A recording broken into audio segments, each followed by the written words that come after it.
ওনাকে দেখলে শুধু বিএনপি না সারা দেশের মানুষ উজ্জীবিত হয়। স্থানীয় সরকারের কথা বলা মানে আওয়ামী লীগের দোসরদের জায়গা করে দেওয়া ছাড়া তার কিছু না। আজকে বাংলাদেশ যে গণতন্ত্রের পথে এখনো আছে সেটা তো ম্যাডামের আপসহীন নেতৃত্বের কারণে। সুতরাং উনি তো সবার জন্য, শুধু বিএনপির জন্য, সারা দেশের জন্য চেতনা, সারা বাংলাদেশের মানুষের জন্য ওনার সেই চেতনা, সেই গণতন্ত্রের আকাঙ্ক্ষা পূরণ করার একজন নীতি ছিল।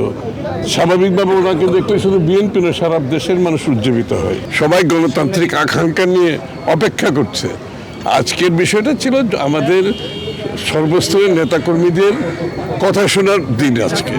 তারা কি বলতে চায়, তারা কি ভাবছে দেশকে নিয়ে বর্তমান প্রেক্ষাপটে, এবং আগামী দিনে বাংলাদেশ কোথায় যাওয়া উচিত, তার পরিপ্রেক্ষিতে দল আগামী দিনে আমাদের সিদ্ধান্ত আসবে, তার পরিপ্রেক্ষিতে আমাদের যে আগামী দিনের কর্মসূচি আসবে। এটাই তো উদ্দেশ্য। স্থানীয় সরকার এবং জাতীয় সরকার নির্বাচন নিয়ে কোনো কথা হয়েছে কিনা? তো সকলের মতামত দিচ্ছে, এইখানে সবার মতামত। স্থানীয় সরকার তো প্রশ্নই আসছে না, এই কারো কোনো ম্যান্ডেট নেই স্থানীয় সরকার করার জন্য। সরাসরি যা গণতান্ত্রিক অর্ডারে ফিরে আসার পরে নির্বাচিত সরকারের অধীনে স্থানীয় সরকারের নির্বাচন হবে। এখন তো স্থানীয় সরকারের কথা বলা মানে আওয়ামী লীগের দোসরদের জায়গা করে দেওয়া ছাড়া তার কিছু না, তাই না?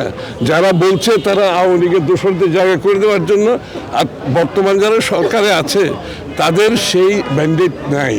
তাদের ম্যান্ডেট হচ্ছে নির্বাচিত সরকারের হাতে ট্রানজিশন গভর্নমেন্ট হিসেবে কাজ করা, এর বাইরে কাজ করার কোনো সুযোগ নেই। জাতীয় সরকার নির্বাচন নিয়ে কোনো কথা হয়েছে না, এখনো এই বিষয়ে কোনো মন্তব্য আসে নাই, কোনো কথা আসে নাই। তবে আমাদের দলের নেতারা তো আগের থেকে আমরা বক্তৃতা দিচ্ছি, দেশের মালিক জনগণ, তারা আগে তাদের সরকার তৈরি করবেন, সরকার বাকি সব কিছু জনগণের প্রতিনিধি, জনগণের নির্বাচিত সরকার, ম্যান্ডেট পাওয়া সরকার, তারাই ঠিক করবেন সকল কিছু। এই সুযোগ করার ক্ষমতাই তো নাই, একমাত্র জনপ্রতিনিধিরা, জনগণের ম্যান্ডেট প্রাপ্ত সরকারেরই এই ক্ষমতা থাকে, আর কারোর ক্ষমতা নাই। ধন্যবাদ। দল নিয়ে আসলে আপনারা কি বলবেন? আমরা অভিনন্দন জানিয়েছি, ধন্যবাদ জানিয়েছি। শত ফুল ফুটতে দাও গণতন্ত্রের পক্ষে।